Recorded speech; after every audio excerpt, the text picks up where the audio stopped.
But what about the Hawke's Bay Regional Council, where I understand that there was a change in the balance of power of pro and con councillors in the recent elections? Could the Hawke's Bay Regional Council, which is one of the big funders for it, could they pull out? Well, they could. There was a big change. A few of us campaigned on a damn sceptic position, and we were overwhelmingly elected. A person in Napier got another 5,000 votes. So there is strong sentiment in Hawke's Bay to take a close look at this, which we have done. And every time I take a close look at it, my opinion doesn't improve. All right, Rex, thank you for joining us too. Rex Graham on the panel. On the same general topic, all New Zealand councils being urged to treat drinking water, or on the topic of water, I mean, even in Christchurch, and this from the Havelock North Water Investigation.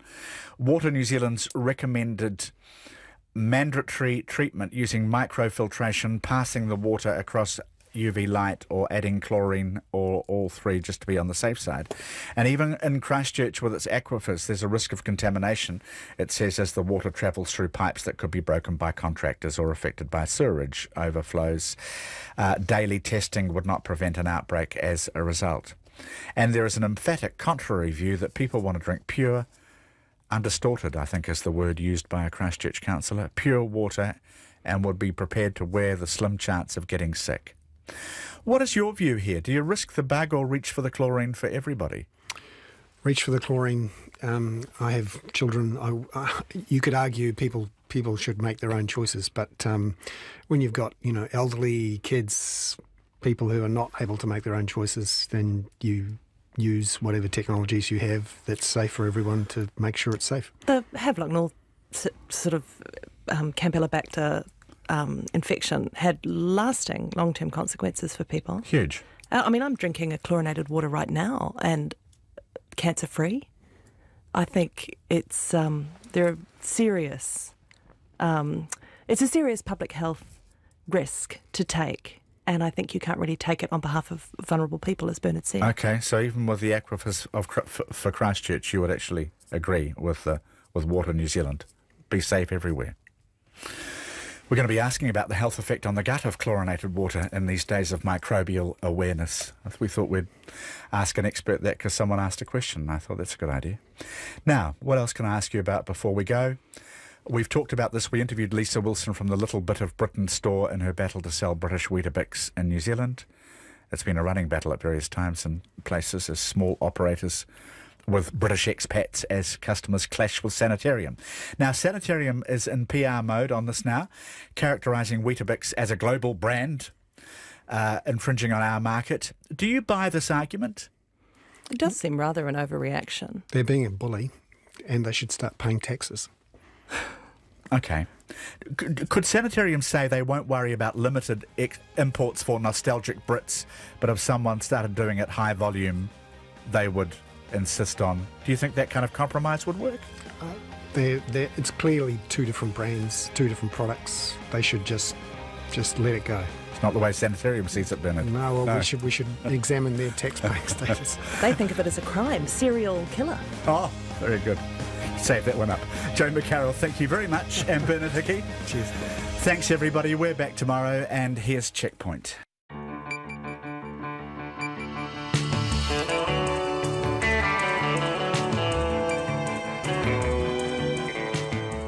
Kia ora, everyone. Kia ora, everyone. Tonight, the Parliamentary Commissioner for the Environment says the government is not doing enough to fight the issues from coastal erosion, ticker tape, streamers, brass bands, gymnasts and lots of heavy rain. Central Auckland closes down as tens of thousands welcome the America's Cup.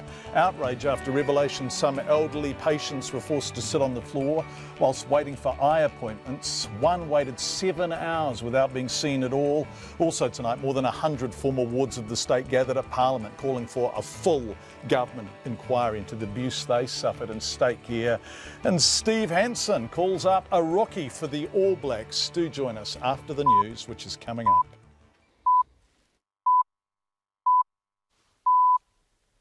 RNZ News at 5 o'clock. Good afternoon, I'm Anna Thomas. The government is to look at changing the law so it can swap protected conservation land for commercial development such as the taniwha Dam.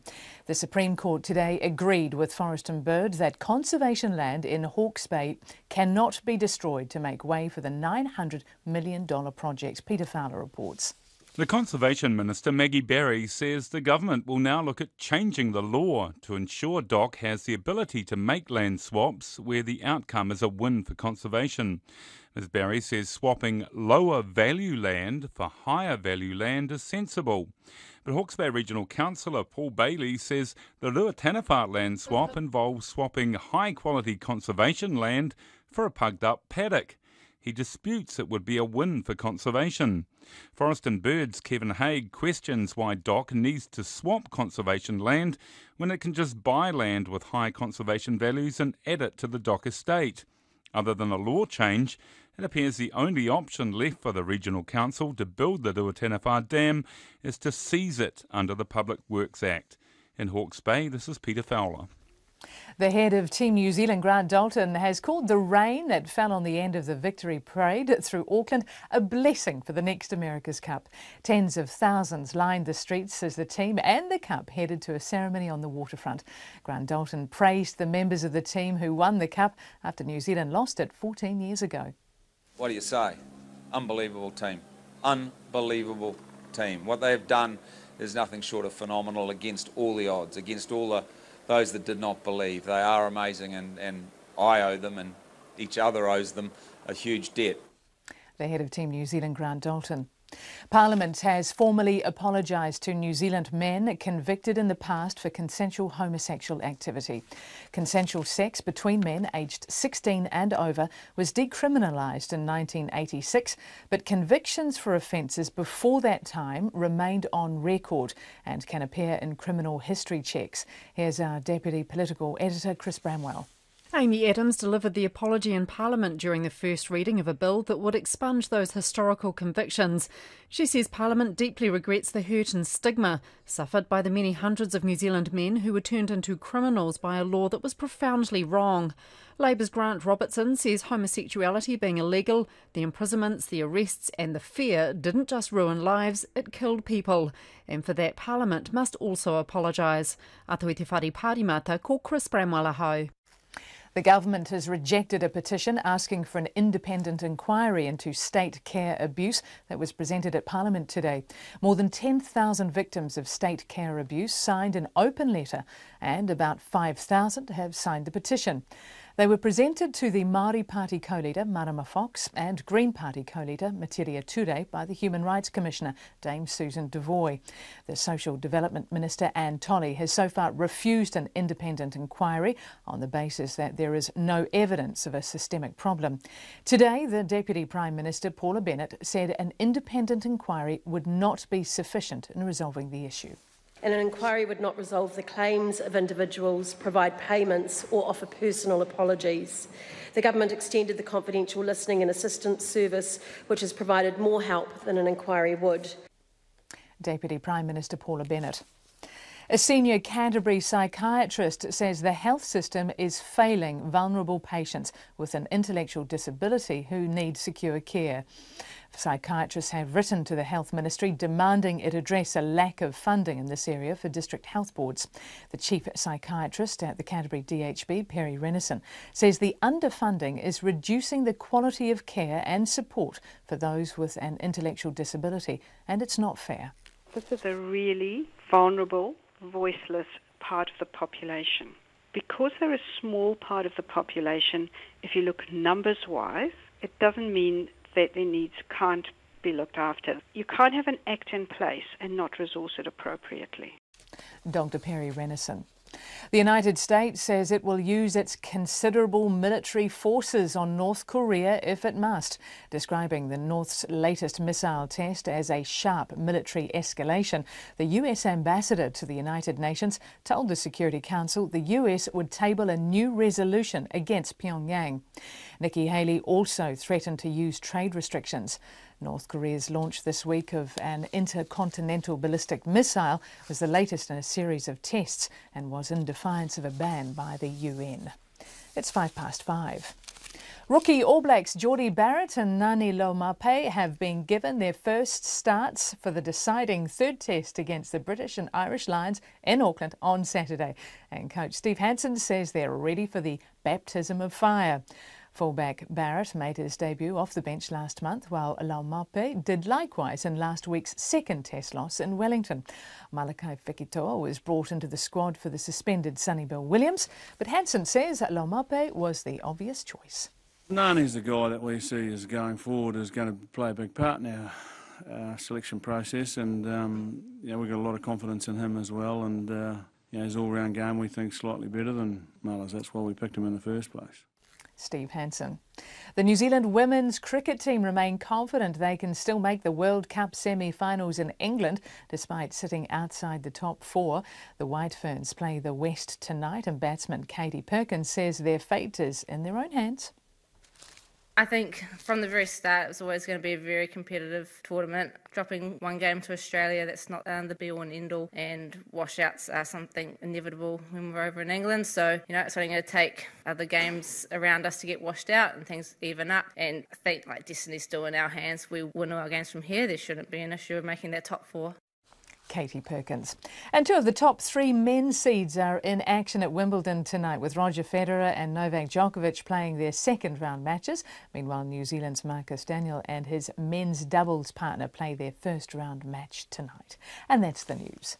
A crisis in mental health care. Doctors have become increasingly concerned at the under-resourcing of the sector, and that's led them to compile what can only be described as a very hard-hitting, if not damning letter. An historic apology to gay men. It's a day of remembrance, I think, as well as a long-awaited victory. And a damp victory parade. We'll wait to see what the weather brings and who comes out at lunch. They've had worse days, and, it's the least we can do to welcome them home. Exposing issues, righting wrongs and celebrating wins. Morning Report, weekdays from 6. Then on 9 to noon, former UN Climate Chief Christiana Figueres on why the next 3 years are critical to achieving mid-century emissions targets. Can the world do it? And after 10, exploring Earth's 600 million-year-old diary with Victoria University paleontologist Professor James Crampton. Join me, Catherine Ryan, on 9 to noon after Morning Report on RNZ National. And now the short forecast from Met Service to midnight Friday. Northland to Waitomo, also Coromandel, Bay of Plenty and Taupo. Periods of rain with heavy thundery falls and hail for Northland, Auckland and Coromandel. Rain easing to scattered showers early tomorrow. Taranaki, Taumaranui and Taihape, rain easing to isolated showers early tomorrow. Gisborne and Hawke's Bay, rain overnight, then easing to scattered showers tomorrow afternoon. Whanganui to Wellington, also Wairarapa, mainly fine today with cloudy periods and isolated showers tomorrow. Marlborough, Canterbury, Otago and Southland, fine apart from isolated showers about the east coast. There'll be severe inland frosts possible overnight. Nelson, patchy light rain from this evening. Buller, Westland and Fiordland, fine today. Cloud increasing tomorrow with rain developing south of the glaciers at night. And for the Chatham Islands, a few showers. RNZ National, it's 5:08 and you're listening to Checkpoint with John Campbell. Thank you so much, Anna Thomas. If you thought Anna was reading slowly at the end, she was, because I was racing back. There's whole lots of breaking news tonight, including abysmal weather in Auckland, hailstorms. We're hearing reports flights are being grounded at the airport. We will find out the latest for you, and the traffic, we're told, is outrageously bad, even by Auckland standards. Coming up next on Checkpoint, the Parliamentary Commissioner for the Environment says the government is not yet doing enough to address the issues arising from coastal erosion. This is a big story. Also tonight, another big story about water, the Rua Taniwha Dam. But let's begin with the giant parade, because they don't happen very often. Ticker tapes, streamers, brass, bands, gymnasts and lots of heavy rain, although not as heavy, we're told, as it is now. A threat of thunderstorms that have eventuated. Didn't deter thousands of fans, tens of thousands of fans from turning up to Auckland CBD today to welcome home Emirates Team New Zealand and the America's Cup. Children took the day off school, offices and shops shut down as the parade made its way down Queen Street towards the viaduct before the team were ferried to what's called the Cloud. And whilst we've heard much from the team themselves already this week, of course they were on checkpoint last night from Auckland Airport. As Zach Fleming reports, today was about their fans.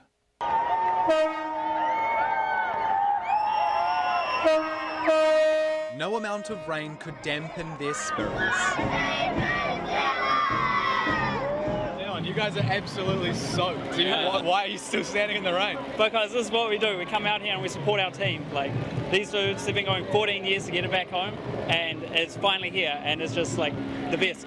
Like, I was here 1995, was it, as a kid, like 1 year old, like on my parents' shoulders watching this, and I'm back again because that's just how we do it. Tens of thousands perched on tiptoes for a glimpse of the old mug and to make sure Team New Zealand felt their adoration. I've been watching the races for ages, so I'm so happy to be here. What would you say to them if they came and stopped and shook your hand or gave you a high five? Can you read that out for me? Will you marry me, Peter? Come from Waikato, Tiamutu. Yeah, came early this morning, caught the ferry from Beachlands. We left here, well, we were up at 4 this morning, and we need to support them. And hey, they come home broke, but look what they brought home with them. Hey, the cup. Hey, that's magic. Many had taken the day off work or school. Mums and bosses just found it too hard to say no. She was just begging me so much, and I think it was a once-in-a-lifetime opportunity perhaps to just do this, because you never know what you're going to be doing in 5 or 6 years' time when it happens again. This is a day where we could come, so we did. I love that, when it happens again, not if. You're pretty confident? Yeah.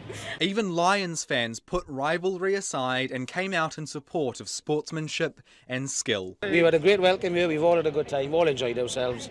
We're going to celebrate your success today, and we're going to celebrate your defeat on Saturday. Walking along the route, you felt excited to be a New Zealander. Patriotic Kiwis flew, draped and hung flags from anything they could be attached to. Yeah. This looks brand new, but this looks like you've been a sailing fan for a very long time. Oh yeah, since the very beginning. In fact, Emma was born back in '87, and it's '86, sorry, and we had to delay the birth because Team New Zealand were racing White Crusader that night, so I had to tell Mark to hold off till I'd finished. How do you delay a birth? How does that work? It was caesarean, and so we had to. I think we beat White Crusader by 7 seconds without wishing to be too precise, and then I raced into the hospital, and Emma was born about an hour later. Yeah, it's a bit of a no-brainer for you to be down here today. Oh, without question, yeah, no, they've just done an amazing job, and I'm really proud of them. And as quick as the parade route filled up, it emptied out. A lot of people ran down to the red carpet area for a second look at the boys, where they were going from land to sea, but fat chance of that happening. Most people there had been there since 10 a.m. All the good spots were taken. I love the fact that it's the only race in the world where whoever wins it makes the rules, and they can cheat, so they keep it. So to win it is the hardest thing in the world. It'd be like trying to win a rugby cup with 14 people. It's a very American thing to say. Yeah, I love the fact. And even though they cheated and changed the rules again this year, we still won. It was fabulous. And it wasn't just fans that met them. A ceremony befitting. The crew was overwhelmed. You know, just unreal, and the weather held out for most of it, but we got a little downpour there for a while, but it definitely didn't seem to deter anyone, and it's just unreal, the support. You know, we've known there's a bit back here, but we had no idea it was this big, and it's just blowing us away. All the people that have turned out today, wow, we just are blown away. If you went into the team now and you asked, they'd be in shell shock, absolute shell shock of what we've seen today. And the warmth and the feeling from the public. And I'm going to say Auckland, but I know it's not Auckland. People have come from near and far to be with us today, and it's been just phenomenal. We look forward to taking the cup to Wellington on Tuesday, to Christchurch, and now we'll be in planning for Wednesday, and for Dunedin on Thursday. And to all those places that are so important to all of us as we travel around the country, as we do in our holidays or whatever, we will make sure that in conjunction with our sponsors, that we tour the Cup to the provincial centres where the heartland of New Zealand, where the real people live. Then it was on to more familiar territory, the waving continuing from the sea. The route through Auckland was only a few kilometres long, but took more than 4 hours to travel. The team take a much-needed break after the touring's over before mounting their defence. Luna Rossa has already been confirmed as the challenger. Not that anyone today saw that as a threat. No, we'll be back here next time when we win again. For Checkpoint, Zach Fleming. That story was beautifully shot and edited by Bradley White. And as you heard Grant Dalton say, the CEO, the Cup will be going on the road around the country next week. It's 5:15. You're with Checkpoint on RNZ. Thank you for being with us. The Parliamentary Commissioner for the Environment says the government is not doing enough to fight the issues arising from coastal erosion. And Dr. Jan Wright has told us what the government is doing, it needs to do faster. Dr. Wright was responding to issues raised by Checkpoint this week as property owners in 2 communities on the North Island's east coast face losing their homes to rising sea levels and coastal flooding. We're attempting repeatedly to talk to the government about its response to the damage the sea is doing and will do more and more of as levels rise. No luck with the ministers so far. But Jan Wright, who operates completely independently, says the government is looking at the issues, but it's time for action, not talk, and now. As insurers become increasingly cautious around properties exposed to the sea and as councils look at compelling some homeowners to leave properties considered at serious risk, the issues of control, compensation and planning are increasingly being met by councils who say they are not equipped to do this. So we begin with a question to the Commissioner. Is the government doing enough around the issues of coastal erosion? No. Not to say they won't, but they need to do more. They need to move faster. That's Jan Wright, the Parliamentary Commissioner for the Environment. In 2015, she released a major report entitled Preparing New Zealand for Rising Seas. In it, she explicitly warned that coastal erosion and flooding along the coast would become more common. This week on Checkpoint, we've seen striking examples of that becoming a reality. These are people who were told their properties could be made safe. They haven't been. We were saying in the beginning, that's never going to work. But they haven't listened to us from the beginning. They dodge it like the plague, the truth, that you're basically buggered, move away from the coast. We've been lied to for 12 years, strung along. I'm just so angry with them for the 12 years of bullshit that we've put up with, of them telling us what we're going to do. We wouldn't have sunk all our money back into this if we knew this was where it was going to end. How do they think they can just come and make ridiculous offers and expect you to pack your bags, walk away happy? It's not going to happen. I'm not going. I'll fight it to the end. Which brings us back to Dr. Jan Wright, who says this is just the beginning. We're looking at a future here where this kind of event, this kind of erosion is going to happen more and more often, and flooding is going to happen more and more often. At the moment, as we've learnt this week, the response is district by district, region by region. And when your region is small, with a ratepayer base struggling to support current facilities and amenities, taking on the sea is simply beyond you. Last night we asked the Mayor of the Whakatane district, do you have enough money to deal with this? And is the government doing enough to support you? Can small district councils like you cope with what you have just described as a growing crisis? John, I will give you a straight answer. I've always given straight answers. No, we do not have enough money to do it ourselves. That's Tony Bon, who said they don't have enough money and they will have to work in partnership with government. And down the coast, where properties on Clifton Road are being swallowed by the sea day by day, Lawrence Yule was Mayor of Hastings. He's still head of Local Government New Zealand and running in a Hawke's Bay electorate for the Nats this election. This afternoon we asked him, can district and regional councils handle this? Well, I don't think by themselves. And the problem is not just the scale of the problem, it's also sometimes the scale of the opposition to addressing it. Just about every time a district or a regional council tries to put in rules to manage sea level rise or coastal erosion, then certain interests, usually development interests, challenge those decisions. And some have been overturned. And in some cases, the Environment Court actually doesn't know really what to do and has chosen a line halfway between what the council said and what the developer wants.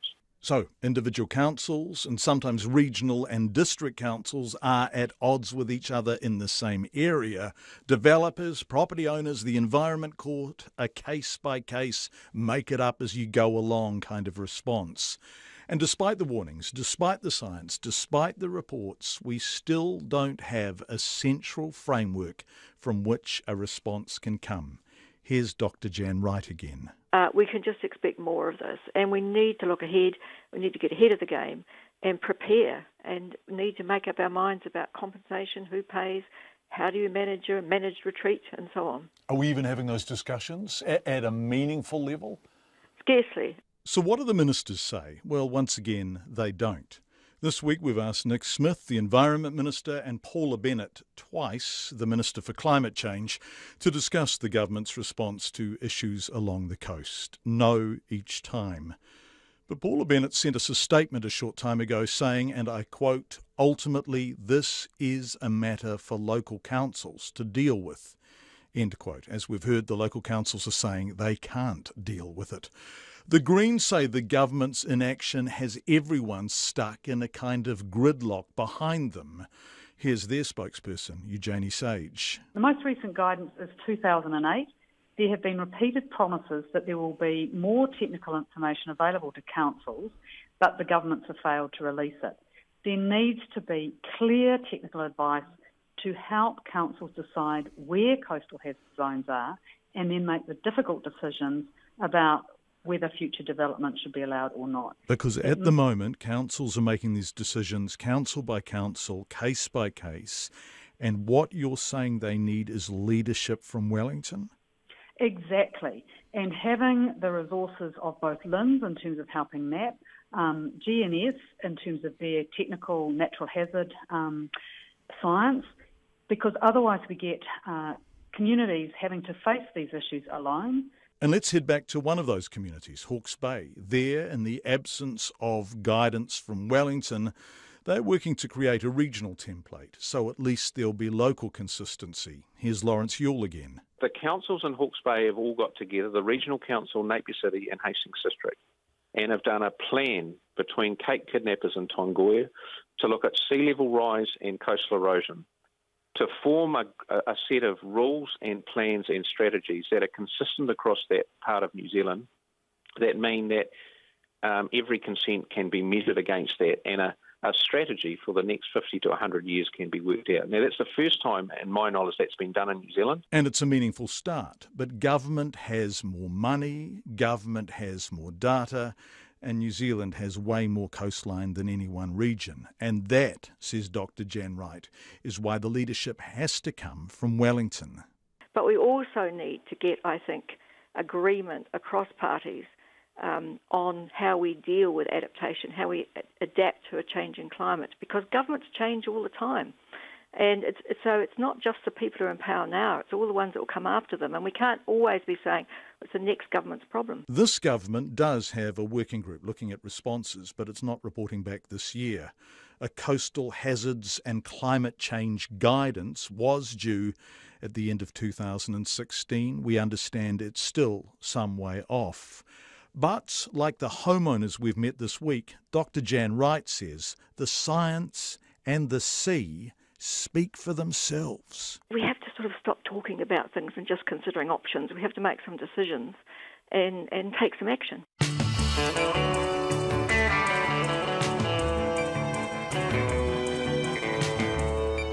It was Dr. Jan Wright ending that report. Breaking news, an electrical storm has grounded all flights at Auckland Airport for the time being. Now, the Met Service says the storm is capable of producing marble-sized hail. Flooding, of course, it says if severe weather approaches or if people feel threatened, they should take shelter immediately. We should say also the roads in and out of the airport sound like a disaster zone at the moment, and traffic across Auckland is generally abysmal. Even by the standards of this city. We will update you on the situation both on the roads and on the tarmac, the runway, as we hear more. Coming up on the program, chaos at a crowded Dunedin eye clinic. Patients forced to sit on the floor waiting for appointments and another forced to wait 7 hours without being seen at all. And 100 former wards of the state have gathered at Parliament today calling for a full government inquiry into state abuse. Also at Parliament, men convicted for consensual homosexual activity received a formal apology from Justice Minister Amy Adams. All of that coming up. Don't forget you can text us. 2101 is our text number. Checkpoint at Radio NZ is our email number. And we are, of course, on Twitter and on Facebook, where you can watch us if you are so inclined. 5:25. There are fears the government may try to change the law to get around a Supreme Court ruling against the controversial taniwha Dam in Hawke's Bay. The court has agreed with Forest and Bird that the Conservation Minister's attempt to swap protected land in the Ruahine Forest Park for farmland to make way for the dam's reservoir is illegal. Forest and Bird says the decision is a victory for the conservation estate nationwide, but the Minister of Conservation, Maggie Barry, says the government will now look at changing the law to ensure such land swaps can go ahead. Peter Fowler reports. One of the national government's key aims is to increase export earnings through more intensive farming, and irrigation dams such as Ruataniwha are a critical part of the strategy. Out of hundreds of sites the Hawke's Bay Regional Council looked at to build the Ruataniwha Dam, only one was suitable. But the area it wanted to flood, with about 100 million cubic metres of water behind a 90-metre high dam wall, happened to be protected conservation land, the Ruahine Forest Park. So the Minister of Conservation and the Council did a deal. The protected land would be deregistered and swapped for some nearby farmland, allowing the $900 million project to go ahead. Forest and Bird went to court to challenge the move and won after going all the way to the Supreme Court. Conservation Minister Maggie Barry says the proposed land swap was not illegal. But Ms Barry says the government will now look at changing the law to ensure such deals can take place. She says the Director General of DOC acted in good faith by approving the swap. We have always made it a principal point for conservation that we swap low for high value conservation land if there are net gains for conservation. So he did what we have been doing for a number of years. But a Hawke's Bay Regional Councillor, Paul Bailey, says the conservation land being swapped in the Ruataniwha case is not low-quality conservation land. Certainly the 22 hectares in question is of high conservation values. That's, originally when DOC submitted on that, they indicated that. I haven't seen the land that they were looking at swapping it with, but I understand it's like just pugged up paddock with a few bit of regrowth on it. So would you describe that as high-quality conservation land? No, I would dispute that assertion completely. Forest and Bird Chief Executive Kevin Haigh says if there is land outside of the conservation estate that has high conservation values, it probably already has some form of protection. But also B, well, why doesn't the government stand by it or acquire it otherwise to include it in the conservation estate? We don't need to lose specially protected land to be able to acquire other land. Kevin Haigh says Forest and Bird will fight the government every step of the way if it decides to change the law to get around the Supreme Court ruling.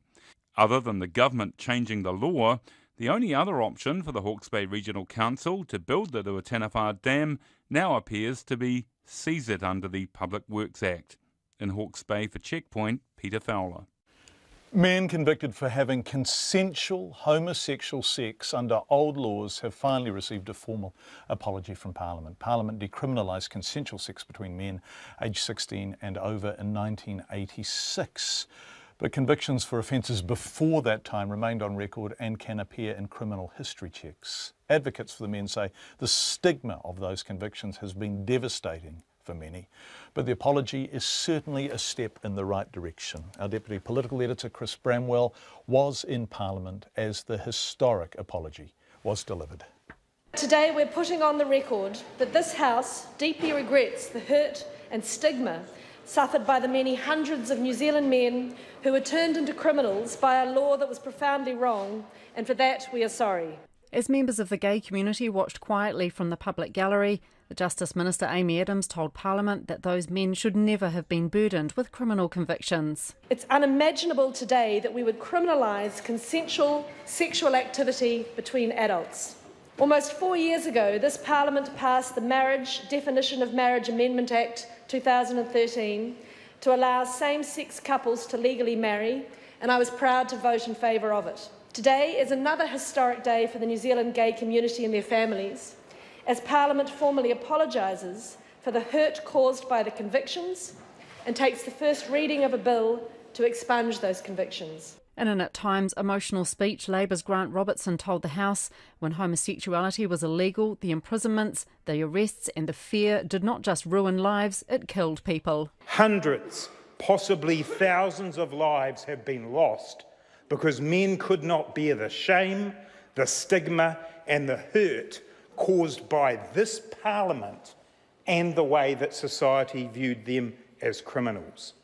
It is for all of that we must apologise. Mr Robertson also added a personal message to all the men who fought for their rights in the face of hate and discrimination. I want to say that I respect you, I honour you, and I stand on your shoulders today.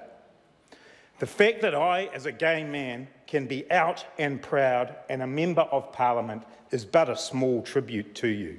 But more so than that, Mr Speaker, next year Alf and I will celebrate 20 years of being together.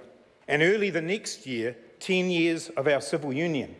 And next week, we'll get to look after our grandchildren in the school holidays. All things that would have been unimaginable to you. Both Amy Adams and Grant Robertson received standing ovations after their speeches from people in the public galleries. The organiser of the campaign to pardon gays in Aotearoa, Wiremu Demchik, says today is a day to remember the past. And for those affected by the previous discrimination and needless harassment, shall we say, by the system, this is an opportunity for them to see that the powers that be are willing to extend an olive branch and hopefully improve relations in the future. The bill that would expunge the convictions of the affected men will be considered by the Justice and Electoral Select Committee. Atu i te whare pārimata mō te hōtaka o te ahiahi nei, ko Chris Bramwell aho.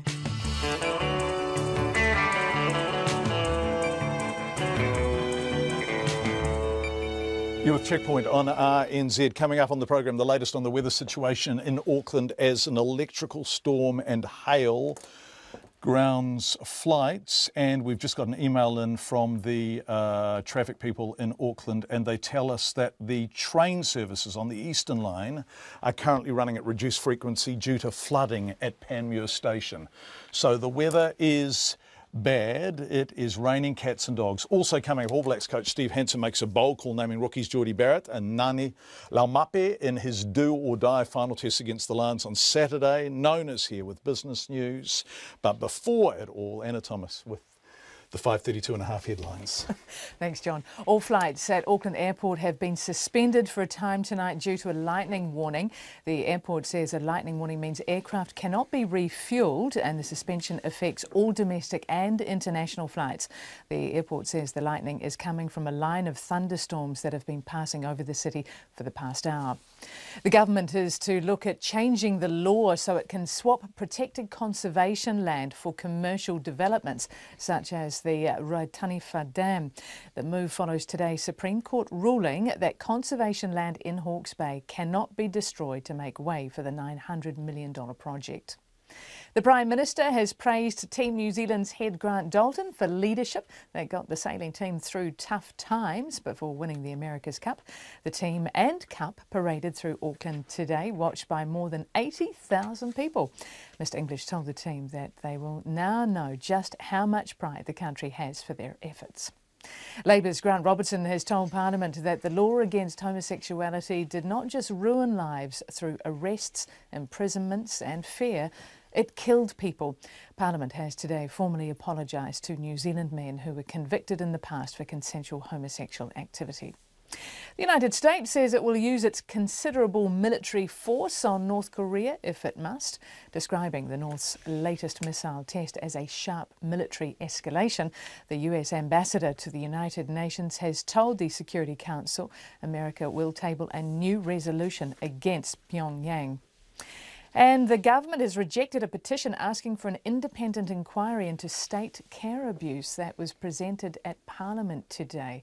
More than 10,000 victims of state care abuse signed an open letter and about 5,000 have signed the petition. And that's the news. We'll have more on that coming up too. Nona Peltier. Thanks, Anna. Nona Peltier sitting beside me in the Auckland studio. On the other side of me, hi Nona.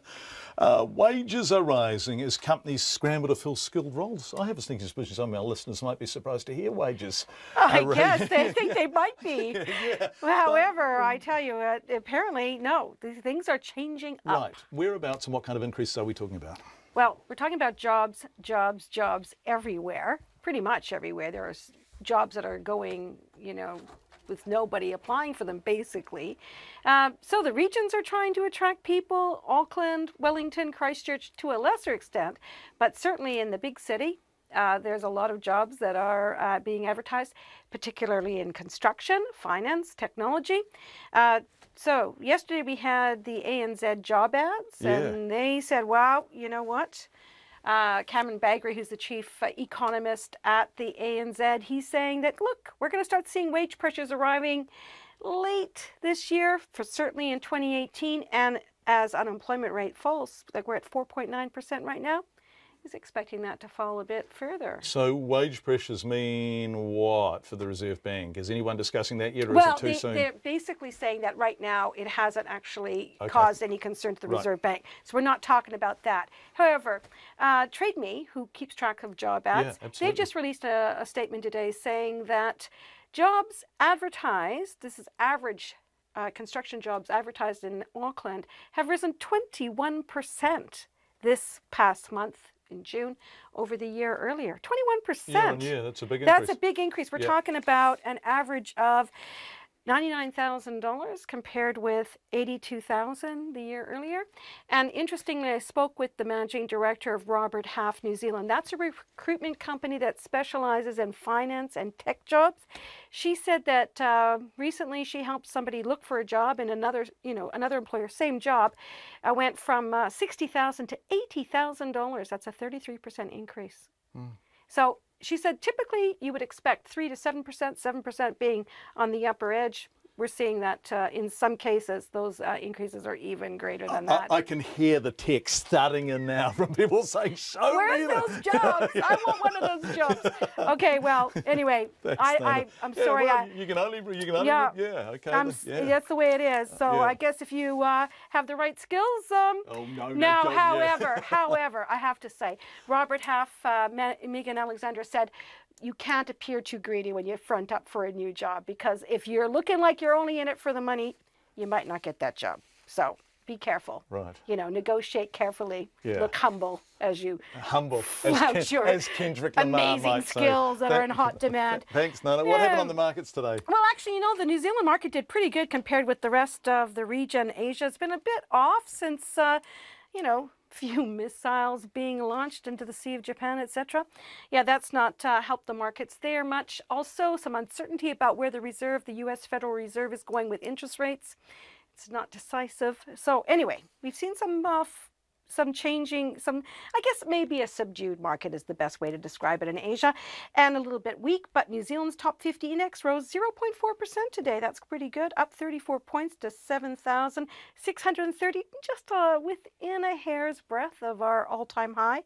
And the dollar, steady, 72.7 US cents, 95.7 Australian, and 56.2 British pence. Nona Peltier, as always, thank you very much. You're with Checkpoint. It is 22 minutes to 6. The Union for Hospital Workers says it's not good enough that patients at Dunedin Hospital's crowded eye clinic were forced to sit on the floor waiting for their appointments, whilst one waited 7 hours without being seen at all, despite the Southern DHB saying it only happened once. The union says it's been going on for months.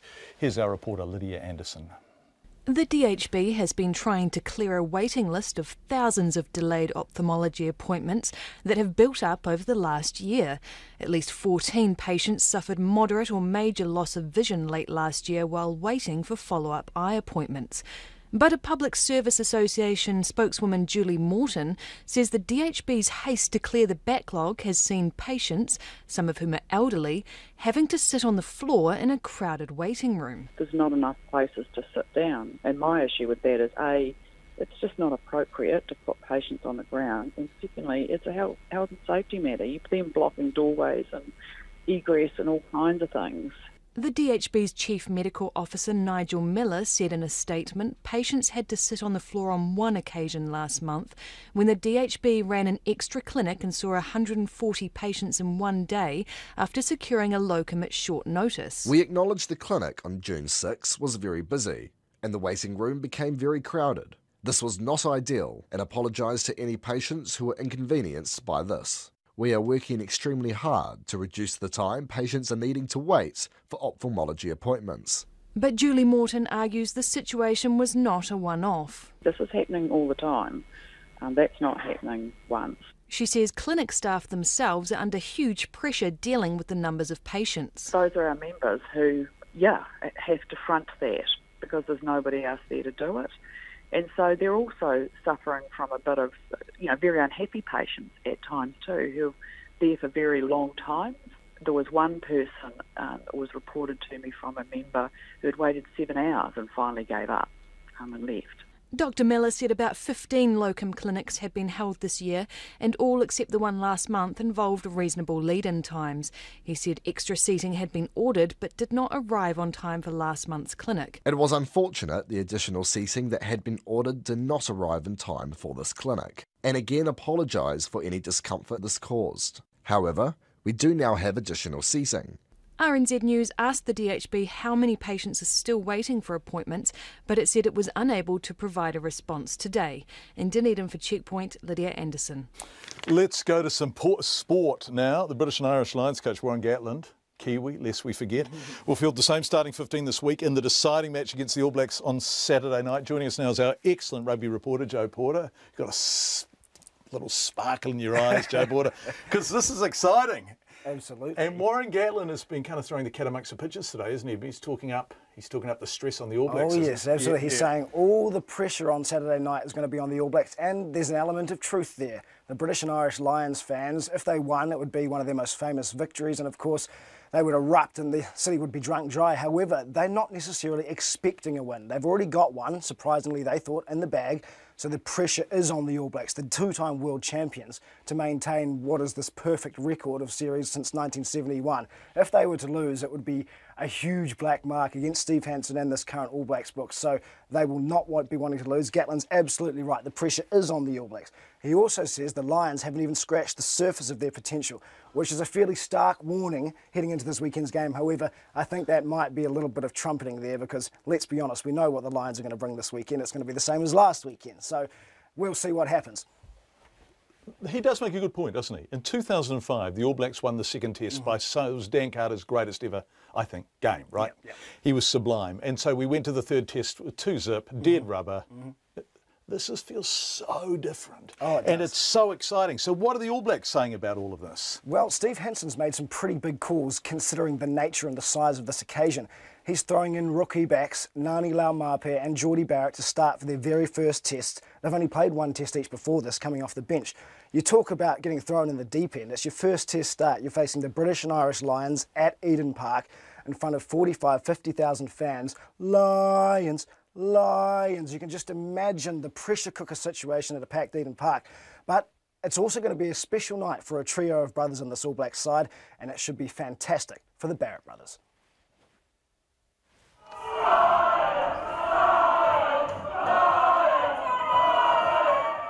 Youngsters Geordie Barrett and Ngani Laumape will be confronted with a tribe of Lions fans baying for All Black blood on Saturday night.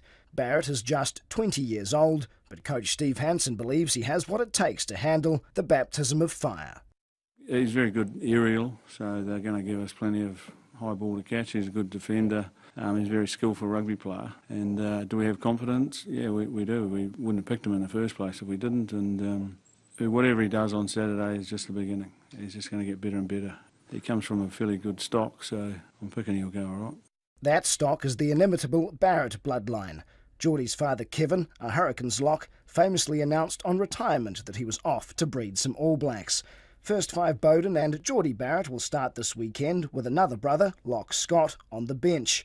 With three brothers set to take the field together for the All Blacks, Geordie reckons it's a family first. I've only ever played with Bodie against Scott, so I've never been on the same team, even in junior rugby. So it'll be a cool moment if it happens. The Barrett clan certainly aren't short on numbers, and Hansen says there's plenty of sibling rivalry. They've got their own gags and they got their own nicknames for each other, and I heard one this morning and I said to Bowden, I said, what did you call your brother that for? He said, oh, that's the guy out of Dumb and Dumber, so, you know. Nicknamed Udon by Bowden for his resemblance to the long, thin noodle, Geordie, as the youngest, cops most of the brotherly banter, though he's not the only Barrett to bear the brunt of an unwanted moniker. Oh, it's an old nickname, but it came out this morning and he said, what's that? I said, Lloyd. And it's not Geordie's, it's obviously Scott's. Yeah.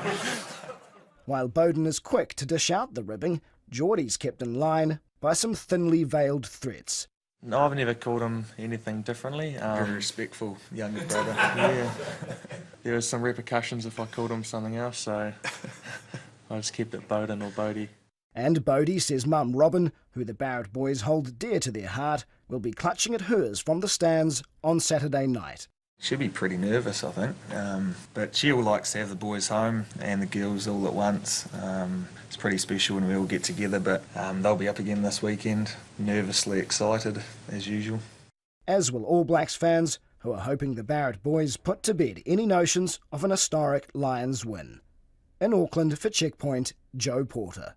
And Joe Porter is still in Auckland for Checkpoint because he's still sitting beside me in the studio. But it was a nice sign-off, Joe, and we enjoyed it. But it's lovely to still have you here. So let's look at the first test. You picked team and margin, uncannily. Yes. Second test, you picked it would be tight, and you were right, but you picked the wrong team. I did. Yeah, and I don't think you were alone in that. So what are you picking in the third test? Look, aggression and anger are the key words here, and anger management. The All Blacks are furious after what happened last week. The forwards were furious at the niggle. There was a tussle in the tunnel on the way out. There's no love lost between these two teams, and I could see it in Jerome Kainwell's eyes last week. He wants to smash these guys. So if they can control that aggression, match it with their high-tempo, high-intensity game, I really do think the All Blacks will put the Lions to the sword this weekend. Ooh. The Lions are really going to have to come out and even go up again from the physicality they've showed. The All Blacks will take confidence, of course, from almost winning last week with 14 men. I think in the last 20 minutes, this All Blacks team could run away with it this weekend. However, if they come out and get penalised early and the ref gets they get on the bad side of the ref, that could change things. And if the youngsters get overawed by the occasion, although by golly, as a Hurricanes man, I rate that Laumape. I think he's a fantastic player. Yeah, and you're right, that Geordie Barrett and Ngani Laumape are in for a test and they'll get plenty of high balls sent their way. But if they can just play their game plan and play their roles, I think in the last 20 minutes the All Blacks will run away. I think they'll put 15 points on the Lions this weekend. Oh, I hope you're right. What a great series, though, eh? Oh, it's been brilliant. Fantastic. Joe Porter, you've done a brilliant job covering it. Thank you very much indeed. Lovely job being a rugby reporter, eh? If you like rugby, there's some people listening who are thinking they couldn't think of anything worse. 12.5 to 6. More than 100 former wards of the state gathered at Parliament today calling for a full government inquiry into the abuse they suffered whilst in state care. The Human Rights Commissioner, Dame Susan Devoy, handed over a petition and an open letter demanding an inquiry and an apology for abuse suffered in care between the 1950s and the 1990s. Our Māori Issues correspondent, Mihinarangi Forbes, was there. One by one they arrived, cradling their childhood photos in their arms.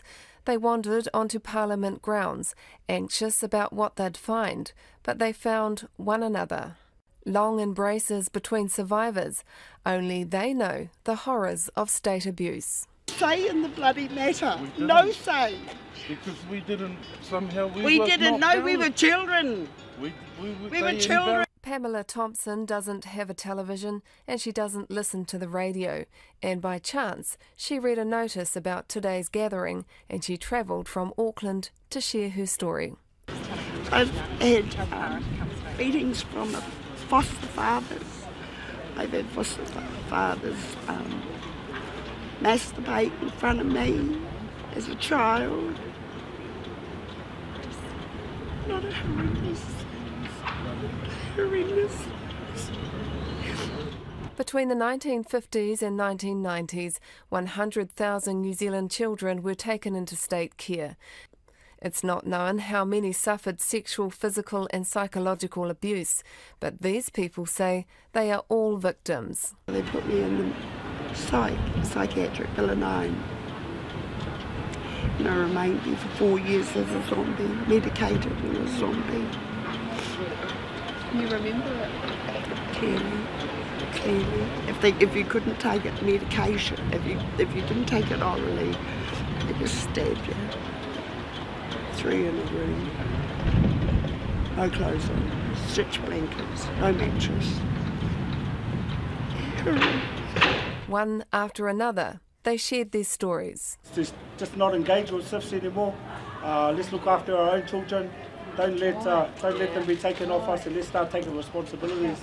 But in the meantime, let's see if the government can stand up, or man up, or whatever it is they have to do to acknowledge the wrongs that have been done and try and get through some of the changes that have to be made. I've been sexually abused many times in my life through Oraka Boys Home, Hokiau Beach, Campbell Park School, been to Oraka Boys Home, and it was shocking. I'm a survivor of abuse while in state care and sexual abuse. I think what's not being quoted is statistics, and the statistics are 100,000 of us. 100,000 of us were abused in state care. Now let's talk about our grandchildren. I brought a photo today. Hold it up. This is 2 of my 18 grandchildren that had to go through their father and their grandfather's abuse that was passed on and educated through state care.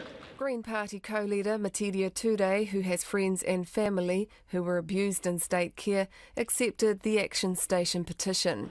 Mostly, they were abused and they were raped and they were tortured. They were tortured in such terrible ways that we all know that any parent who had done that to their child would be in prison.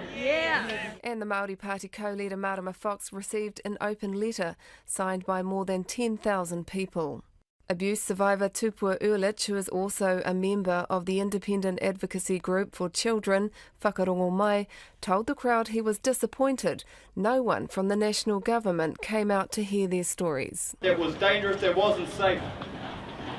We need to see action taken. We need leaders to step up, take responsibility. Meanwhile, as survivors gathered inside the House, Labour's Deputy Leader Jacinda Ardern asked the government why it rejected calls for a full inquiry. Deputy Prime Minister Paula Bennett had this to say. Because the government is taking a practical approach to addressing the abhorrent abuse people suffered while in state care, and an inquiry would not resolve the claims of individuals, provide payments or offer personal apologies. But that isn't good enough for Pamela Thompson. Like many others today, she can't shake the memories. What's happening now today with the same systems is still happening like when I was in the system. Nothing's changed. The Labour and Green parties are calling for an inquiry, while the Māori Party are calling for a royal inquiry into state abuse. Mō te hōtaka o te ahiahi nei ko mihi ngā rangi Forbes, ahau. Just a quick update now. Auckland Airport says the lightning warning has now been lifted. It urges passengers to check the airport website for any updated flight times, but they are getting back to normal there. Please check with the airport website for updated flight times. The lightning warning is suspended. Just looking at Auckland traffic, it is heavy, but that's not unusual for this time of night. It's not as bad as it was. 7 minutes to 6. Senior psychiatrists who are warning about a crisis in hospital secure units say they've still had no proper response from health authorities. The doctors wrote a letter to the Health Ministry in early May outlining serious, wide-ranging problems, including assaults on staff and other patients. It's backed by the Children's Commissioner, the Chief Human Rights Commissioner and others. Our health correspondent Karen Brown reports. The crisis involves hundreds of people with intellectual disability who've committed crimes and are under compulsory care. But psychiatrists say critical underfunding and a shortage of beds mean they end up in hospital wards with other mental health patients where their behaviour causes huge disruption. The chief psychiatrist at Canterbury District Health Board, Perry Renison, says it's extremely serious. Definitely a national systems failure. The capacity to cope with or to cater for the needs of this group when the Act came in was completely underestimated, as was the level of violence that some of these care recipients present. She says violence is not new, but it's now part of the mental health system since deinstitutionalisation and the closure of the Templeton Centre in 1999. The whole purpose of the Act was to provide the opportunity to sentence them to a period of treatment and rehabilitation rather than keeping them in the prison system. The level of violence was there, and it's now been transferred to the mental health system, but without really good facilities and the ability to cope with that. Dr Renison adds current facilities, notably the DHB's Assessment, Treatment and Rehabilitation or AT&R unit, were never designed for the influx and do not provide areas where staff can be protected or patients separated from each other.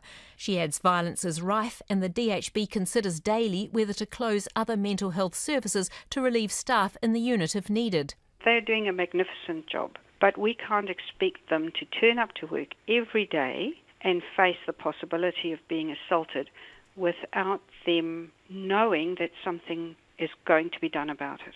Dr Renison says the ministry has not responded in detail to the clinicians' demands for action, but doctors will not give up. We cannot continue like this. Staff are at risk, the consumer group's at risk, and people's needs are not being met adequately. The Public Service Association General Secretary Erin Polachuk says she hears the same message from workers. We've just got a perfect storm brewing, really. We don't have enough beds. People are being driven out of the service because it is such a tough environment, and what we're seeing is patient care compromised. The Children's Commissioner, the Chief Human Rights Commissioner and the Health and Disability Commissioner have all written to the Ministry on the back of the clinicians' complaint, urging an independent review of the sector. That's backed by the IHC advocate Trish Grant. We're concerned both from a human rights perspective and access to justice perspective. These people with intellectual disability who come under this Act require the very best in terms of assessment, care and rehabilitation. The ministry wouldn't be interviewed but said short-term measures have been put in place while a long-term solution is developed. For Checkpoint, Karen Brown. 3.5 to 6, lots of talk about petrol prices this week. Well, this is a development that could mark the beginning of the end of the petrol engine. The Sweden-based, Chinese-owned car company Volvo has announced that from 2019, all new models will either be exclusively electric or some form of hybrid, all of them. It's the first major car manufacturer to set a date for the technology to be brought across all its production lines. The BBC's transport correspondent Richard Westcroft reports, in fact his name is Westcott, reports from London. The shapes of our cars have changed over the years, from the clunky Model T Ford to the sleek Capri, but they've always had one thing in common: an internal combustion engine burning diesel or petrol to gain power. We've relied on it for 100 years, but is that about to change? Volvo Cars is taking a bold step forward, heralding the end of an era for the pure internal combustion engine. From 2019, the car maker says all its new models will be at least partly electric. Volvo UK's managing director John Wakefield told the BBC they're just responding to demand. There's a very, very clear body of evidence that suggests this is exactly what the consumer wants. The number of cars with hybrid or electric powertrains capturing the imagination of the public increasingly month on month in the car sales numbers in the UK. Nearly 11,000 new electric and hybrid electric vehicles were registered in the UK last month. But that's still dwarfed by the 250,000 diesels and petrols people bought. Rachel Burgess from Autocar says it'll be an evolution, not a revolution. Both diesel and petrol have got a long life in them yet. A lot of people will opt for hybrid before going all electric, and during that time the batteries will improve, the costs will drop, which means that they'll become even more appealing. So perhaps we're talking, end of next decade before it becomes, that everyone has an electrified car. Electric cars are getting cheaper, but they're still expensive. The range is limited and there aren't enough charging points, especially quick charging points. And many of us live in flats and terraced houses without a drive or even a guaranteed parking spot. So how can you charge your car? This is a bold move from Volvo, but the internal combustion engine isn't dead just yet. And that's the truth. Lots of feedback coming in tonight. Just before we go to it, people contacting us, I suppose that's feedback, and saying the sound is rubbish in Auckland, and we're listening here and thinking it's fine, but it depends where you are.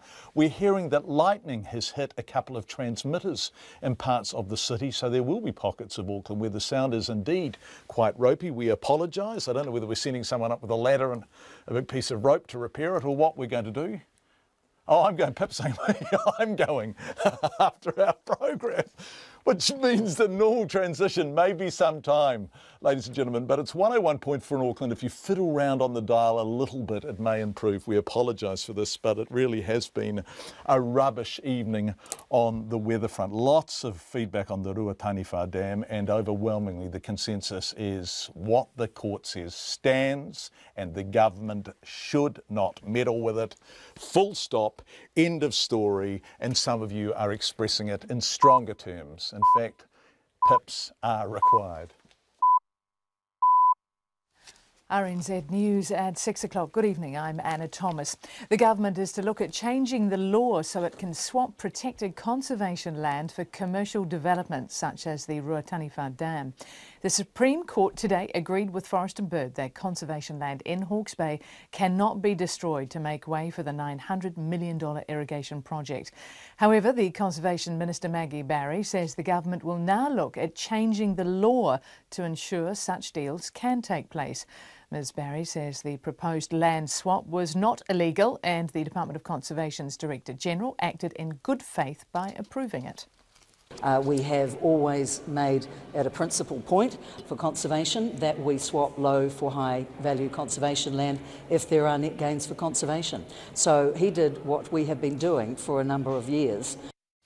Forest and Bird disagrees with Maggie Barry, saying the land to be flooded was not low value conservation land. Domestic and international flights in and out of Auckland had to be cancelled for a time tonight because of the danger of lightning strikes. The airport says the strikes meant that no planes could be refuelled, but flights resumed a short time ago. Met Service says the lightning came from a line of thunderstorms that passed over the city tonight, and more may follow later in the evening. Meanwhile, surface flooding at Panmure train station has slowed rail services on the Eastern Line. A spokesperson says people catching buses should also expect disruptions as drivers take extra care. The fire service says it has been extremely busy with weather-related call-outs. Provisional crowd estimates suggest more than 80,000 people were at today's parade in Auckland to welcome Team New Zealand home. The Auckland Tourism Development Agency, ATED, says public transport into the city centre was busy, but there weren't any problems. Extra capacity was provided on ferries, buses and trains for people to travel to and from the parade. There was also a large flotilla of yachts, tugs, launches and jet skis out on the harbour. The Prime Minister has praised Team New Zealand's head, Grant Dalton, for leadership. They got the sailing team through tough times before winning the America's Cup. Bill English told assembled team members at the end of the street parade they had won over the public.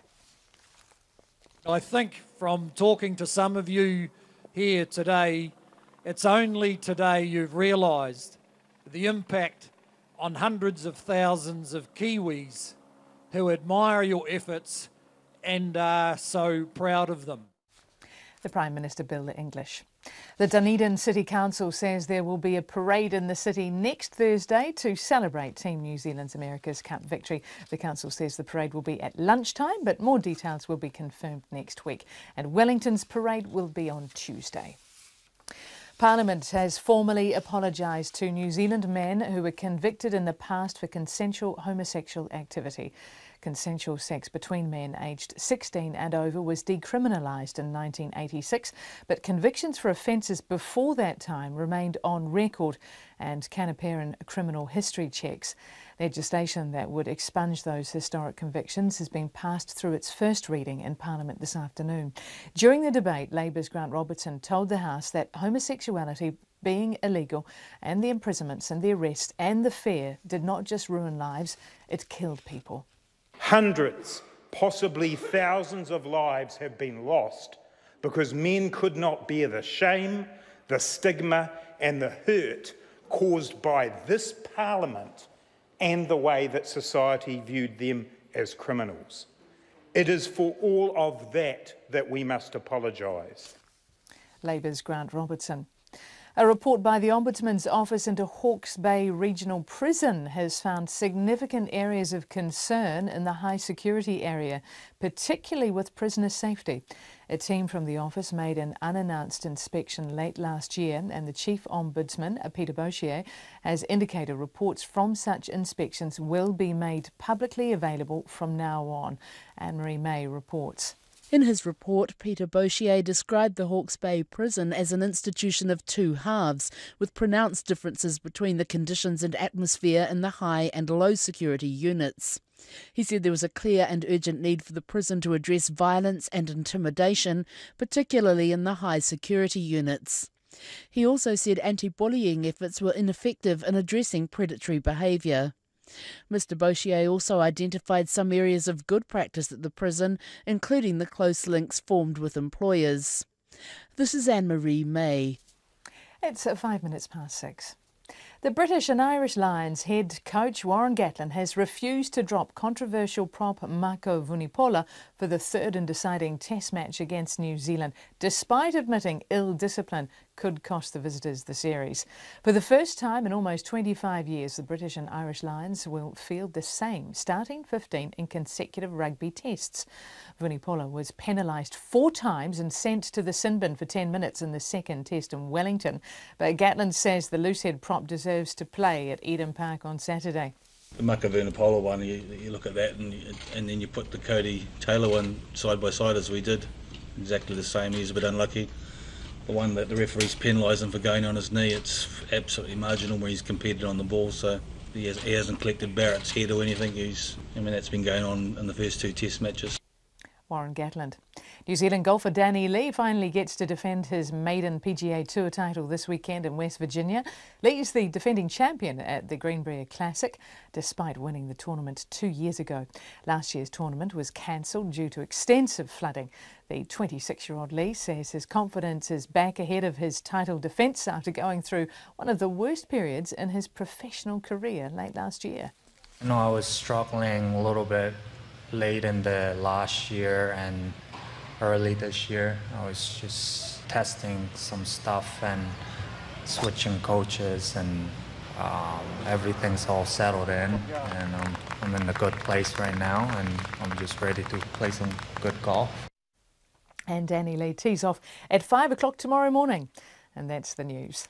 Tonight on Nights After 7, Dominic Hoey, a.k.a. Tourette's, he's performing his one-man show at the Basement in Auckland soon, combining poetry, comedy and theatre to tell his real-life journey from developing ankylosing spondylitis, being bedridden, to eventually reclaiming his life. He'll tell us it was heaps funnier than it sounds. Also, Night's Culture returns. Kirsten Zemke raps about hip-hop music and culture. Tonight, philosopher, activist, author, lecturer and MC, KRS-One. And there's more tonight after 7 on Nights, RNZ National. And now the short forecast from Met Service to midnight Friday. Northland to Waitomo, also Coromandel, Bay of Plenty and Taupo. Periods of rain with heavy thundery falls and hail for Northland, Auckland and the Coromandel. Rain easing to scattered showers early tomorrow. Taranaki to Taumaranui and Taihape, rain easing to isolated showers early tomorrow. Gisborne and Hawke's Bay, rain overnight, then easing to scattered showers tomorrow afternoon. Whanganui to Wellington also whited up, mainly fine today with cloudy periods and isolated showers tomorrow. Marlborough, Canterbury, Otago and Southland fine apart from isolated showers about the east coast. Severe inland frosts possible overnight.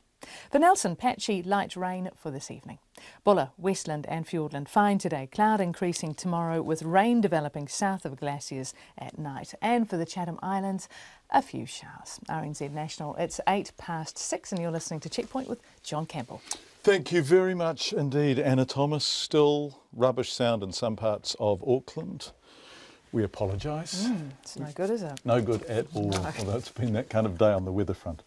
Anyway, let's head from Auckland to Hawke's Bay. The Conservation Minister, Maggie Barry, says a Supreme Court ruling that protected conservation land cannot be destroyed for the taniwha Dam in Hawke's Bay probably spells the end of the controversial project. Now, the court agreed with Forest and Bird that the government's attempt to swap protected land in the Ruahine Forest Park for farmland to make way for the dam's reservoir is illegal. Forest and Bird says the decision is a victory for the conservation estate nationwide. Maggie Barry says the decision is probably the end of the $900 million water storage and irrigation project. But she told reporters the government will now consider the implications of the decision and look at changing the law.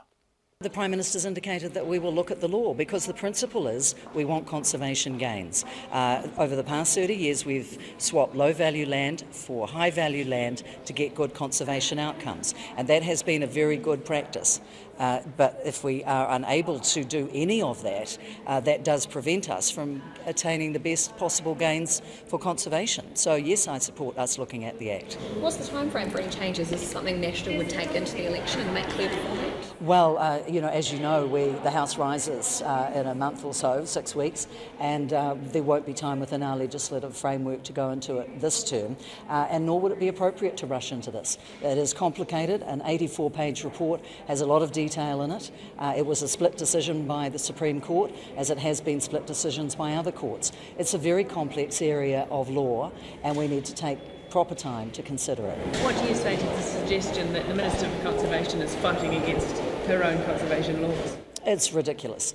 I need, as the Conservation Minister, to always take the broader and wider view. This was never a case about the Ruataniwha Dam. This was always about the conservation law and the conservation values being protected in the best possible way via that law and via our Conservation Act and the Reserves Act for that matter. So all of these considerations are about making sure that the gains for conservation will be able to still be pursued, and we need to have that ability, because otherwise the low conservation land is protected more than the high value conservation land, and that would not be a good outcome overall.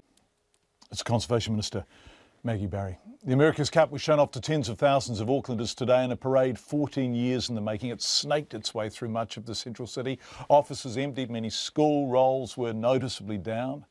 And despite the promise of thunderstorms coming true, so keen were the fans, they stood in it for a soaking in some cases.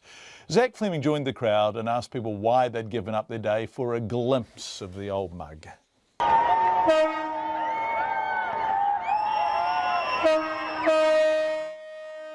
They've just done an amazing job, and I'm really proud of them. The whole team, everyone, the designers, the builders, the backup people, Grant Dalton, just outrageous piece of management. And when you look at the whole team, they really, to me, embody what's good about New Zealand and why we're good at what we do.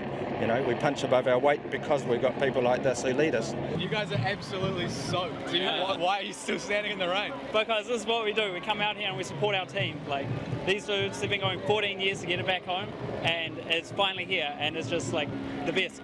Like, I was here 1995 was it, as a kid, like 1 year old, like on my parents' shoulders watching this, and I'm back again because that's just how we do it. I've been watching the races for ages, so I'm so happy to be here. What would you say to them if they came and stopped and shook your hand or gave you a high five? Can you read that out for me? Will you marry me, Peter? It was a once-in-a-lifetime opportunity, perhaps, to just do this, because you never know what you're going to be doing in 5 or 6 years' time when it happens again. This is a day where we could come, so we did. I love that, when it happens again, not if. You're pretty confident? Yeah. Even though they cheated and changed the rules again this year, we still won! It was fabulous! Come from Waikato, Tiamutu. Yeah, came early this morning, caught the ferry from Beachlands. We left here, well, we were up at 4 this morning, and we need to support them. And hey, they come home broke, but look what they brought home with them. Hey, the cup. Hey, that's magic. Yeah, it was pretty magic. Everyone who was there today would agree, I think. And we should point out, it is not just an Auckland event. Lots of people are saying, The Cup is going on the road next week to Wellington and then south to Christchurch and Dunedin. We'll get details about those appearances. Standing in the pouring rain, Team New Zealand CEO Grant Dalton thanked fans and promised, in fact, just as I said, I preempted myself, Pip is making a face. But ladies and gentlemen, some things bear repeating. Parades will be held around the country. Shut up, Pip. Unbelievable team. Unbelievable team. What they've done is nothing short of phenomenal against all the odds, against all those that did not believe. They are amazing, and I owe them and each other owes them a huge debt. And to all the people that have turned out today, wow, we just are blown away. If you went into the team now and you asked, they'd be in shell shock, absolute shell shock of what we've seen today, and the warmth and the feeling from the public. And I'm going to say Auckland, but I know it's not Auckland. People have come from near and far to be with us today, and it's been just phenomenal. We look forward to taking the Cup to Wellington on Tuesday, to Christchurch, and now we'll be in planning for Wednesday, and for Dunedin on Thursday. And to all those places that are so important to all of us as we travel around the country, as we do in our holidays or whatever, we will make sure that in conjunction with our sponsors, that we tour the Cup to the provincial centres, where the heartland of New Zealand, where the real people live, and we will do that as well. So for us, this is a win for all of New Zealand. We're just incredibly proud Kiwis, every single one of us, and thank you so much from the bottom of our hearts for coming today for such a special day for us. Thank you. Grant Dalton, it's 6:15. You're with Checkpoint on RNZ. The Christchurch City Council has heard an emotional plea from a resident to stop a quarry she says is coating locals in harmful dust. Now, the Winston's Quarry on Old West Coast Road has been ordered to contain the dust it produces in extracting gravel for building projects. Today, Anna Youngman told councillors this wasn't working and the quarrying needed to stop because of that. Conan Young was there. I get very breathless. Also outdoors, not only do I wear the mask, I have to put on protection over my eyes. They get so itchy and so runny, it's like sandpaper in my eyes. And this is Christchurch. Given just 5 minutes to speak, Anna Youngman did her best to bring home for councillors what life was like for her and 6 neighbours who live within 200 metres of one of the city's biggest and busiest gravel quarries. She said the dust followed them inside and coated furniture and walls, but that the real danger came from the crystalline silica particles that were too small to see. They are so tiny that they get right into the base of the lungs, and because of their jagged edges, they lodge into the lung and make that area non-functional. Breathing in this dust can lead to very serious health issues, silicosis, which is similar to asbestosis, and a terrible death. Anna Youngman said her doctor had advised her to move for the good of her health, but that this was not an option, as nobody would want to buy their property as long as the dust remained a problem. She pleaded with councillors to change planning rules that allowed the quarry to set up within 200 metres of homes. Why aren't you all listening to the experts that know better? In third world countries, Pakistan and India, 500 metres is the setback distance. The quarries are running riot. They've been cowboys for some time. Outside the meeting, another resident, Anel McDonough, said the independent commissioners who granted the quarry permission to operate so close to their homes needed better, more independent advice on the effects of the dust. Unfortunately, the council and ECAN are not bringing their own dust experts along. They're relying on the quarry's experts for the information, and the dangers of the crystalline silica that comes from the grey whack aggregate is not being disclosed to these commissioners at these hearings. In an email, the Christchurch City Council said the quarry's resource consent required it to contain any dust within its boundaries. Winstones says the area has been a quarry since the 1970s. In a statement, it says it is complying with its resource consent and has taken a number of steps to reduce dust. The Regional Council directed RNZ News to its website, which details its plans to test the dust coming from the quarry. This will involve personal exposure monitors, which it hopes to fit residents with next week to work out how much crystalline silica they're being exposed to. It is also planning to monitor how much visible dust is coming from the quarry in the near future. In Ototahi for Checkpoint, ko Konanyang Tēnei. The US says it casts a dark shadow of conflict over the world, but the United Nations is already looking divided on how to respond to North Korea's intercontinental ballistic missile test. In a fiery emergency session at the UN, the American ambassador Nikki Haley warned the US is ready to take action if necessary, but would prefer global diplomatic action and more sanctions. However, Russia says attempts to strangle North Korea economically are unacceptable. Now, all of this comes, of course, on the eve of the G20 summit in Germany, where US President Donald Trump and Russian President Vladimir Putin will hold their first face-to-face meeting. With more on today's developments, here's the BBC's James Landale. Today, on the coast of South Korea, a barrage of missiles fired by local and US forces, a simulated attack on North Korea's leadership. A show of force and retaliation backed up tonight by hard words at the United Nations Security Council. Today is a dark day. It is a dark day because yesterday's actions by North Korea made the world a more dangerous place. Their illegal missile launch was not only dangerous, but reckless and irresponsible. It showed that North Korea does not want to be part of a peaceful world. With this launch of an intercontinental ballistic missile, the Council should note that the DPRK clearly intends to threaten directly an ever greater number of states and indirectly the whole world. This is the cause of their concern. Yesterday's launch of what the US now admits is North Korea's first intercontinental ballistic missile that experts claim could carry a nuclear weapon as far as Alaska. Today, North Korea claimed the test had shown that its warheads could withstand the heat of re-entry into the atmosphere, a crucial step forward if true. No wonder the country's leader, Kim Jong-un, looked so pleased. No wonder he was quoted as saying, "The Yankees must be quite unhappy with the gift we sent them on their Independence Day." The problem is that so far the international response has been divided. President Xi of China, who was in Germany today, has called for restraint, and Russia has warned against any preemptive military action. For Russia and China, it is absolutely clear that any attempt to justify a military solution using Security Council resolutions as a pretext is unacceptable. But it's China's reluctance to use its economic clout against North Korea that has angered Donald Trump. As he left for Europe, he complained about the growing trade between both countries, saying on Twitter, "So much for China working with us, but we had to give it a try."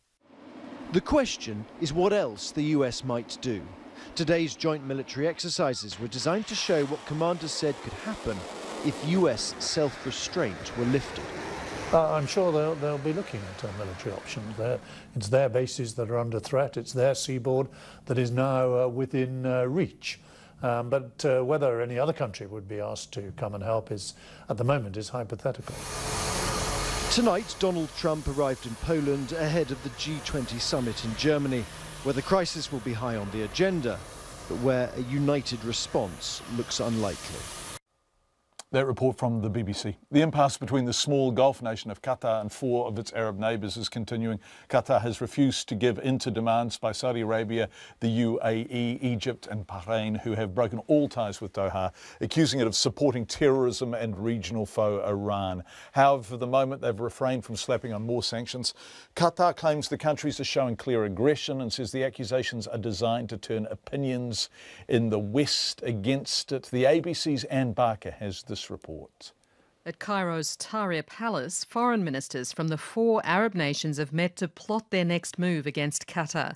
The tiny Gulf state remains under a land, air and sea blockade over accusations it supports terrorism. The Saudi Foreign Minister Adel Al-Jubeir outlined the allegations. We cannot have a country like Qatar that is an ally militarily and in the GCC and in the Arab League, and that hosts an airbase from which planes take off to fight ISIS and Al-Qaeda, and at the same time it turns a blind eye to terror financiers who operate openly in Qatar, turns a blind eye to extremists who advocate suicide bombings and advocate young men going to fight in war zones. We cannot have it both ways. The 4 Arab nations allege Qatar has used its huge wealth from gas to fund jihadist groups and gives them a voice on the Qatar-owned and funded television channel Al Jazeera.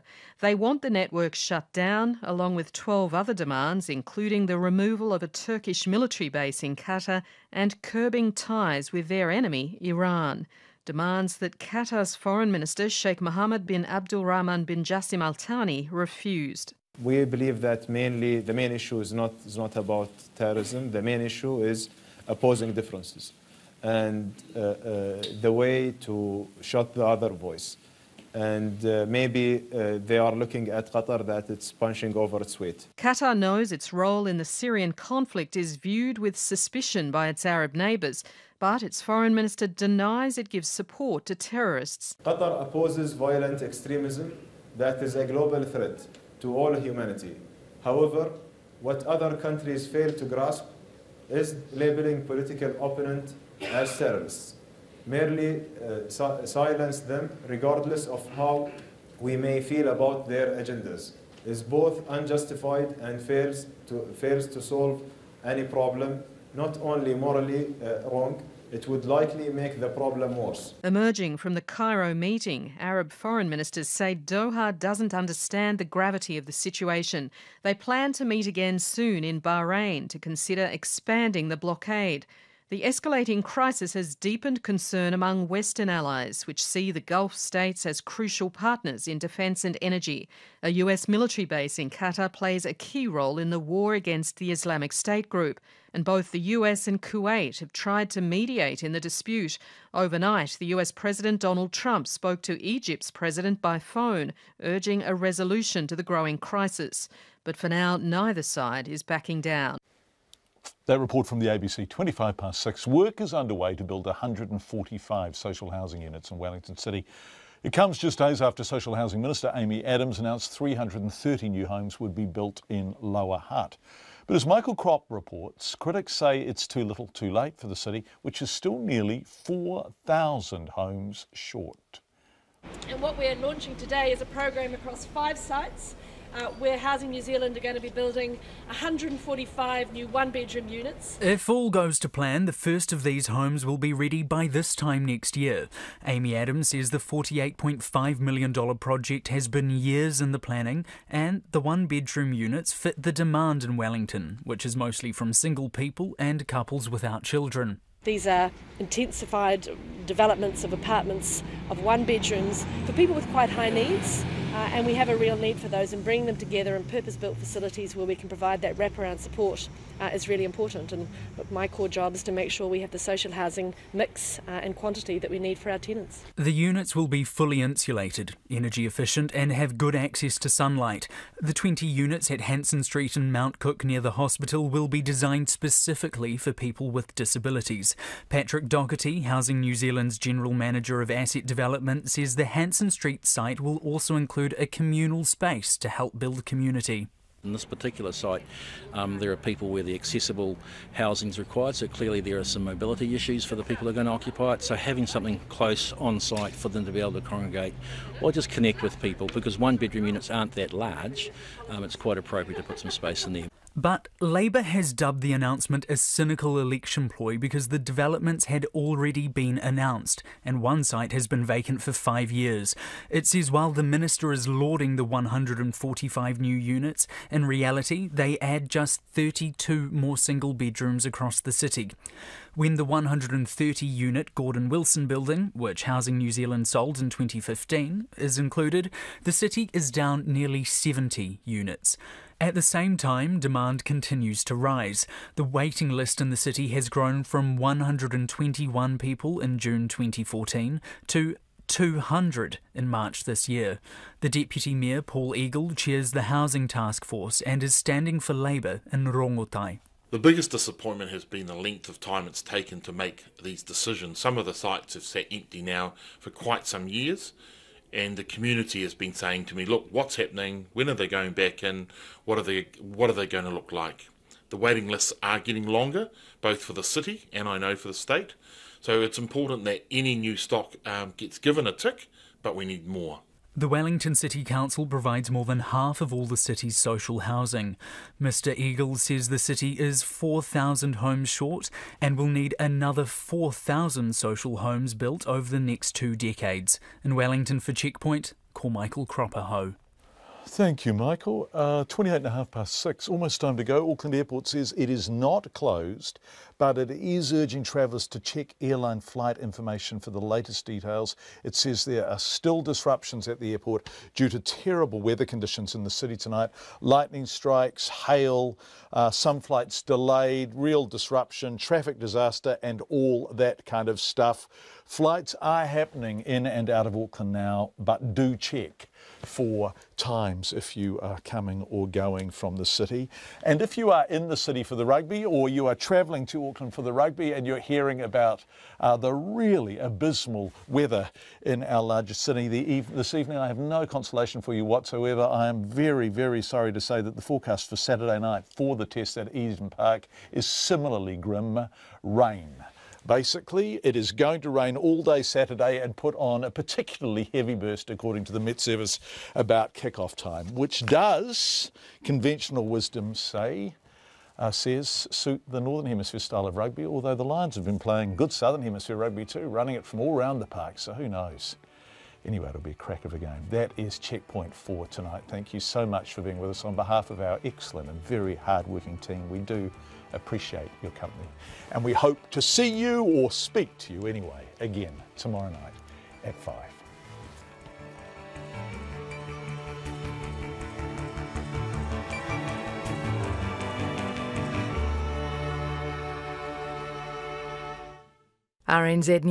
RNZ News headlines at 6:30. The government may change the law so it can swap protected conservation land for commercial developments such as the taniwha Dam. Domestic and international flights in and out of Auckland had to be cancelled for a time tonight because of the danger of lightning strikes. More than 80,000 people turned out for today's parade in Auckland to welcome Team New Zealand home. And 30 years after homosexuality was decriminalised, Parliament has formally apologised to New Zealand men convicted in the past. Our next news and weather at 7. This week's New Horizons goes local with a twang of country in its veins, featuring recent releases from Red Fountain, Hopetown Brown, Grawlixes and an overdue salute to Donna Dean. He looked up from her body, put his hand to his head.